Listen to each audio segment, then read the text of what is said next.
Hey guys, here I am again, Barry with Barry's 8-track and classic car radio repair. This time we're demonstrating an 8-track player out of a '69 GTO. This comes from Clint in Virginia Beach, Virginia. Thank you, Clint, for your business from clear across the country. Clint has requested the 8-track to be converted for use with a modern or reproduction radio. So what we do is we remove all the old electronics. I go back in with my own specially designed head preamp, and because the 8-track uses up that radio's aux input, I add an aux input to the 8-track. So you plug your aux input into here, it'll pass on to your radio anytime there's not a tape playing. So takes care of that. So let's go ahead and check it out. It's going to be a quick test because all there is. Oh, and also, when we do a conversion on the 8-track, these controls no longer have any effect because that's all done at the radio now. All your volume, tone, and balance adjustments will be done at the radio. Only thing that still works on the unit is the track change button. So let's go ahead and pop in the tape and make sure it works.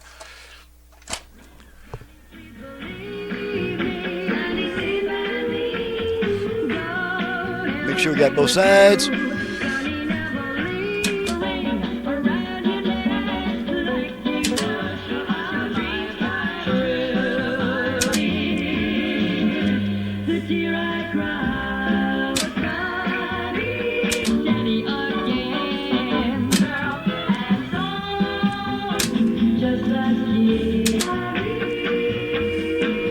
Okay, that takes care of that. Can't let these songs play too long; we'll get nailed for a copyright issue. So that's all there is to test on this type of unit now. So I'm Barry with Barry's 8-track and classic car radio repair. To reach me for service, please visit the website that's in the description below.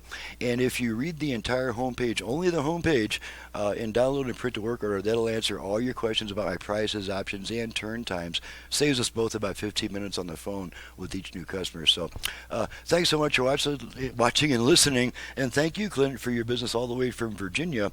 And we'll see you guys next time.